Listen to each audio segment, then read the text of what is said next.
राधे राधे जी। विमला दुबे भक्ति चैनल में आप सभी का बहुत बहुत स्वागत है, अभिनंदन है। तो 7 फरवरी द्वादशी आज प्रदोष है और प्रदोष की आप सभी को बहुत बहुत शुभकामनाएं। तो प्रदोष व्रत रखने का क्या उपाय है और क्या नियम है, ये आप पंडित प्रदीप मिश्रा जी से सुनिए और इसे करने से क्या चीज़ मिलती है। तो आप लोग पूरा वीडियो देखिएगा, स्किप बिल्कुल भी ना कीजिएगा। तो आगे आप सुनिए पंडित प्रदीप मिश्रा जी की आवाज में। देवराज ब्राह्मण चोरी करने के बाद भी भगवान शंकर के धाम गया है। उसका एक कारण था कि देवराज ब्राह्मण की माता एक लोटा जल शिव को समर्पित करती। कितना जल? जम के बोलिए जरा। एक लोटा। और आप सबको कहूंगा, शिव मंदिर में प्रतिदिन एक लोटा पानी, एक लोटा जल अवश्य अवश्य चढ़ाना।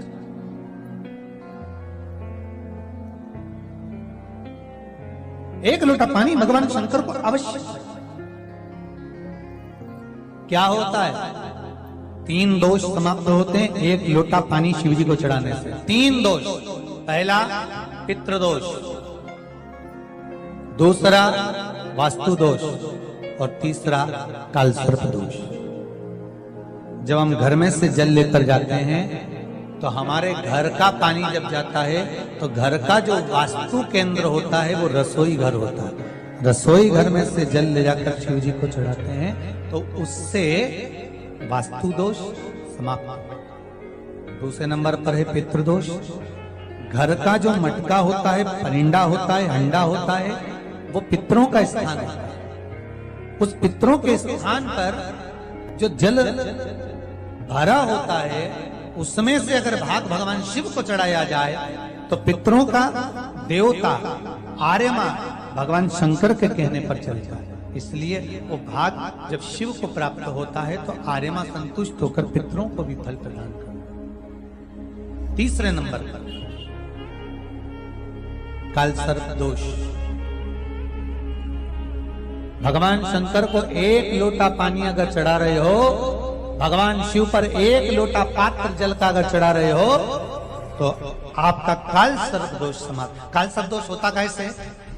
शंकर भगवान का चढ़ा हुआ जल तुलसी जी में चढ़ाने से पत्रिका में कालसर्प दोष हो जाता है। जैसे माँ जो होती है ना, घर की जो माँ होती है, अगर गर्भ में बच्चा है, गर्भ में संतान है और वो शिव जी पर अगर एक लोटा पानी जैसे शंकर जी पर जल चढ़ाया, थाली में सारे भगवान को निला लिया, गणेश जी, देवी जी, शंकर जी, सारे देवताओं को एक ही थाली में रखकर स्नान कराकर वो शंकर का चढ़ा हुआ जल जब चढ़ाया जाता है तुलसी जी में ले जाकर लोग डाल देते हैं, उससे जो बच्चा जन्म लेता है उस बच्चे की पत्रिका में कालसर्प दोष आ जाता है।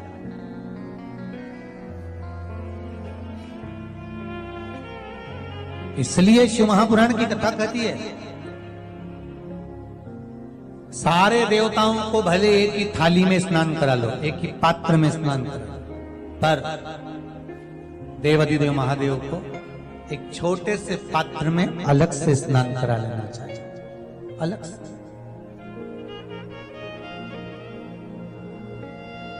और उस पात्र का जल शिव जी को समर्पित करा हुआ जल तुलसी जी में नहीं डालना। तुम्हारे घर में जो पौधा हो आप उसको उसमें समर्पित करो। जैसे बेलपत्री चढ़ाने के बाद जल चढ़ाना या जल चढ़ाकर बेलपत्र चढ़ाना। एक पत्र है, बड़ा सुंदर है, छोटा सा भाव, प्रश्न अच्छा है, आप सबके हित में। पितृ दोष, वास्तु दोष और सर्पकाल दोष मिटाने का बहुत ही अच्छा उपाय बता रहे हैं पंडित जी। तो आप लोग जरूर सुनिए, जरूर पूरा वीडियो जरूर देखा करें और बहुत ही अच्छे बातें हम सभी को बताते हैं। तो आप लोग पूरी वीडियो देखिए, ना कि स्किप कीजिए और आगे क्या बताते हैं वो सुनिए। अरुणा जी अग्रवाल, कच्चा दूध केवल शिवलिंग पे चढ़ाना चाहिए या पूरे शिव परिवार पे चढ़ाना चाहिए? प्रश्न अच्छा है। और शिव महापुराण की कथा रुद्राक्ष उत्सव चल रहा है तो तो आप उसको समझें। दूध केवल शिवलिंग पे चढ़ाना चाहिए या जो शिवलिंग के आसपास में सभी परिवार विराजमान होता है उस पे भी चढ़ाना चाहिए। अगर लिंग पुराण आप उठाकर देखेंगे तो लिंग पुराण में एक बड़ा सुंदर संवाद आता है जिसमें गुरु जी लिंग पुराण के बारे में बता रहे हैं आप। पीले कलर के शिवलिंग का वर्णन है। सफेद, लाल, पीला और काला, ये शिवलिंग का आपको पहले वर्णन करा है। ब्राह्मण सफेद मट्टी का शिवलिंग बनाता है, वैश्य पीली मिट्टी का शिवलिंग बनाता है, क्षत्रिय लाल मिट्टी का शिवलिंग का निर्माण करता है, शूद्र काली मिट्टी का शिवलिंग का निर्माण करता है।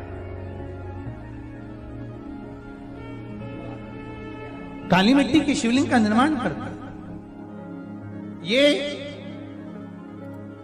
जो वर्णन किया गया है कि उसमें लिंग पुराण के अंतर्गत एक पीले शिवलिंग का वर्णन आता है कि पीला जो शिवलिंग होता है उस शिवलिंग का भाव कितना सुंदर बताया गया है। उसमें व्याख्यान वर्णन में आप अगर पढ़ेंगे देखेंगे लिंग पुराण के अंतर्गत तो उसमें आता है कि दूध जब आप देव अधिदेव महादेव के शिवलिंग पर समर्पित करते हो तो शिव महापुराण की कथा कहती है, लिंग पुराण कथा कहती है, नर्मदा पुराण, स्कंद पुराण, पद्म पुराण, अग्नि पुराण, सारी पुराणे वर्णन करती है। वराह पुराण, ब्रह्मवेत्ता पुराण, ये जितनी पुराणे सब वर्णन करती है कि जब शिवलिंग पर हम दूध चढ़ाते हैं तो केवल शंकर भगवान के शिवलिंग पर दूध चढ़ा देने से संपूर्ण परिवार पर दूध चढ़ जाता है। अलग से हमें कहीं चढ़ाने की जरूरत नहीं,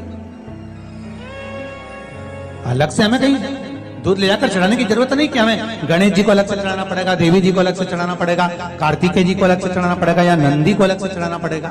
तो जो प्रश्न करा है धन्ना जी अग्रवाल जी ने, जयपुर राजस्थान से हैं, सुंदर प्रश्न करा है।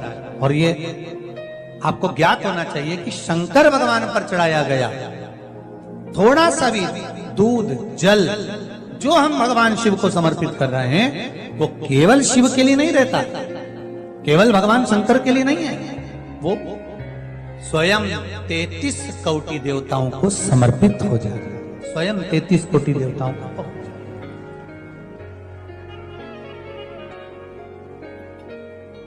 अलग से देने की जरूरत नहीं है।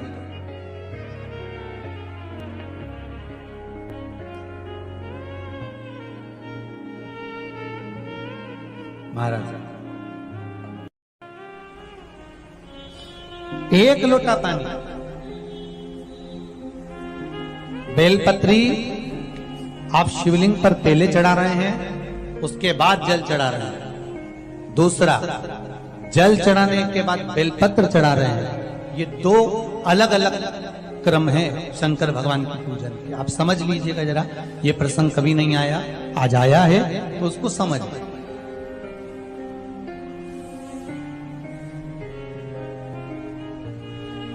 पहले बेलपत्र, उसके बाद में जल जो चढ़ाया जाता है ये रोग मुक्ति के लिए चढ़ाया जाता है। काय के लिए चढ़ाते हैं अपन? रोग के निवारण, रोग मुक्ति के। जैसे कोरोना महामारी के अंतर्गत अपन सबने स्मरण किया ऑनलाइन शिव महापुराण में कि एक वर्णन किया था कि अगर ज्यादा स्वास्थ्य गड़बड़ हो रहा है तो एक लोटा दूध था और एक लोटा पानी बेलपत्र रखकर फिर चढ़ाने का उस समय पर वर्णन किया था। आप लोगों ने, कई लोगों ने उसको किया और उसका लाभ आपको मिला। उसी तरह आप शिव मंदिर में जाकर दर्शन करेंगे तो दो चीजें अपने को दर्शन करने को मिलेगी। एक भक्त आता है शंकर जी के मंदिर में, लोग भाव से पहुंचते हैं तो पहले वो क्या करते हैं, पहले बेलपत्री चढ़ा देते हैं फिर जल चढ़ा देते हैं। और एक भक्त जो शिव मंदिर में पहुंचता है पहले जल चढ़ाता है फिर बेलपत्र चढ़ाता है। दोनों का अलग अलग क्रम है, दोनों का अलग अलग भाव वर्णन है।